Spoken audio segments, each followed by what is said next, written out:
Miss Raisa May Dizon, bakit nga ba hanggang sa ngayon ay talaga namang hinahanap-hanap pa rin siya ng mga dabber cards, ano? Dahil parang medyo matagal-tagal na panahon or ilang days na rin po na hindi siya natatanaw ng mga dabber cards. So yun ang malaking tanong ngayon ng ilang mga nanonood po ng Eat Bulaga. Doon po sa comment section pag nanood kayo ng live, makikita nyo doon that hinahanap talaga nila si Raisa, 'di ba? Talagang viral na viral si Raisa ngayon eh. So syempre yun ang pag-uusapan natin. Saan na nga ba finding Raisa tayo ngayon? At ano na nga ba ang plano ng Eat Bulaga para kay Raisa at Bimbi na matagal na nating inaantay? So yung ating pag-uusapan. But before that, if you haven't subscribed yet to my YouTube channel, please don't forget to like, share, and subscribe at i-hit mo na rin ang notification bell for more showbiz updates. Isang espesyal at emosyonal na sandali ang muling nagpapasaya sa mga taga-subaybay ng Philippine Entertainment matapos maganap ang reunion ni Raisa May Dizon at Bimbi Aquino sa isang segment sa Eat Bulaga. Ang kanilang muling pagkikita ay agad naging viral dahil hindi lamang ito simpleng guest appearance, ito ay isang nostalgic reunion ng dalawang dating child stars sa unang nakilala sa pelikulang My Little Bossing ng 2013. Ayon sa ulat ng entertainment media, ang nasabing segment ay bahagi ng isang special celebration para kay Miss Raisa May kung saan biglang sumulpot si Bimbi bilang sorpresa. Kasi birthday week noon ni Miss Raisa. And alam ko po na sa ganung pagkakataon, kaya po nangyari yun, 'di ba? Parang may plano po talaga ang Eat Bulaga at nagtagumpay sila sa kanilang plano. Ang pangyayaring ito ay nagbukas muli sa usapan tungkol sa kanilang nakaraan, ang kanilang pagkakaibigan at kung paano sila lumago sa loob ng mahigit na isang dekada. So si Raisa May ang unang nakilala nang manalo siya sa segment ng Eat Bulaga sa Little Miss Philippines noong 2012. So dahil sa kanyang natural na karisma, mabilis siyang naging isa sa pinakabatang TV personality sa bansa. Mula noon, naging host siya ng Eat Bulaga, sumabak sa pelikula at TV show, naging simbolo ng child star success story at naging bahagi ng pop culture ng 2010. Habang lumalaki siya, unti-unti ring nagbago ang kanyang roles mula sa child performer patungo sa mga mature na hosting at entertainment work. So, si Bimbi Aquino Yap naman ay anak ng kilalang personalidad na si Chris Aquino at basketball player James Yap. So dahil sa kanyang background, siya ay matagal nang nasa mata ng publiko. Nakilala siya sa pelikulang My Little Bossing, ilang TV appearances kasama ang kanyang pamilya at pagiging child star noong early 2010. Sa mga sumunod na taon, mas naging pribado ang kanyang buhay kaya bihira ang kanyang exposure sa mainstream entertainment dahilan kung bakit naging mas special ang kanyang pagbabalik sa TV segment na ito. So, nag-umpisa po yung kanilang connection sa My Little Bossing. Ang pinaka-importanting konteksto ng reunion ay yung kanilang pagsasama sa pelikulang My Little Bossing noong 2013. Isang Metro Manila Film Festival entry na pinagbidahan ni Vic Soto, Raisa May Dizon, Bimbi Aquino at Chris Aquino. Noong panahon yon, ang pelikula ay naging malaking usapin dahil sa star-studded cast, commercial success at pagiging family-oriented comedy film. Dito unang nakita ng publiko ang chemistry ni Raisa at Bimbi bilang child star. Kaya sa mata ng maraming manonood, sila ay simbolo ng innocence, child friendship at early 20s entertainment era.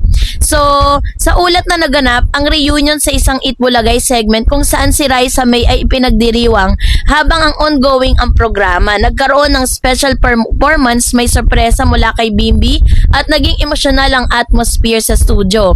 Ayon po sa ulat, si Bimbi ay kumanta sa stage, nagbigay ng mensahe para kay Raisa at nag-share ng ilang personal na refleksyon tungkol sa kanilang nakaraan.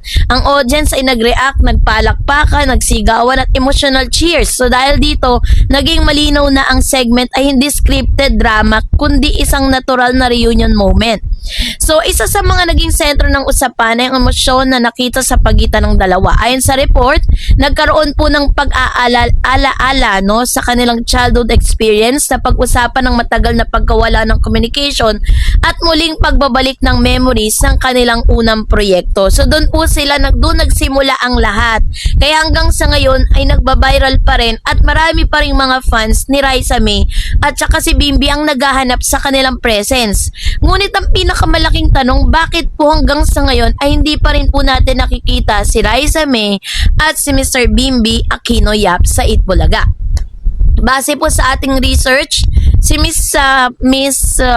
ito pong si Miss Raisa May ay meron po silang tinatawag na parang gift sa kanila, yung vacation leave, kung saan siya po ay nagdiriwang ng kanyang kaarawan. So kailangan niya pong magbakasyon. Yun po yung pinaka-gift ng Itbulaga sa kanila, na pwede silang mag-leave during their birthday.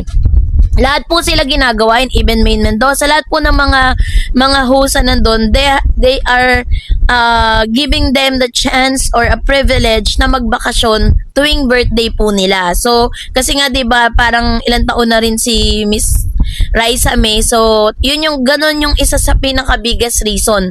Tapos, isa rin sa mga naririnig natin na parang nagkaroon po ng arrangement na pagkatapos sila mag-viral, parang inahalin tulad nga sila sa Aldab, na parang hindi sinasadya yung mga ganitong klase ng segment. Yung mga bagay na hindi nga pinaplano, mas lalong maganda yung kinalalabasan. Kasi wala naman talaga sa plan na parang magkakaroon ng parang siniship si Bimby kay Raisa, ganon. Tapos sila yung magiging lab team dun sa loob ng Itbulaga. At sa akin pong pagkakarinig at sa ating pong research, tila magkakaroon po ng special segment si Raisa May Dizon at si Mr. Bimby, no? Kung saan si Bimby kasi hindi pa naman talaga siya sanay. 'Di ba, kung makikita ninyo, parang puro siya lang yung nagsasalita. Sa hosting kasi kailangan may banters ka. Hindi pwedeng puro ikaw lang yung nagsasalita. Kailangan bigyan mo rin ng chance magsalita yung iba.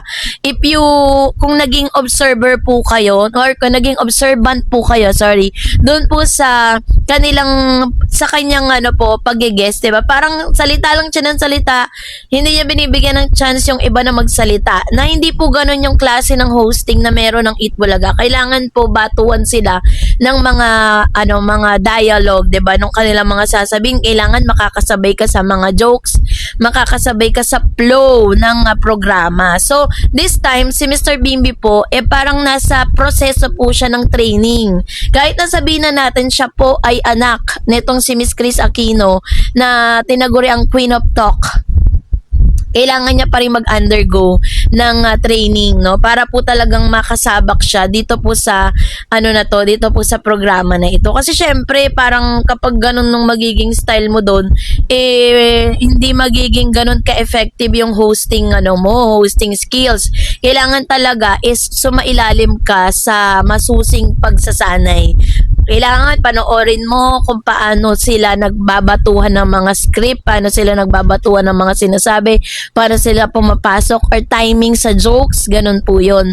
So, hindi pa pwedeng puro ka lang salita, diba? So, yun po yung isa sa mga nakikita nating dahilan kung bakit hanggang ngayon ay wala pa rin si Bimby. At the same time, syempre, mas pinapatagal, mas lalo po kasing namimiss at gustong-gusto ng mga audience na makita sila na talagang nandoon, 'di ba? Kaya na wag tayo masyadong mainip kasi nga 'di ba, parang nakuha na po ng Itbulaga yung audience at yung excitement, no? Yung enthusiasm ng mga tao pagdating po dun sa guesting na naganap na yon. Kaya let's wait for a moment.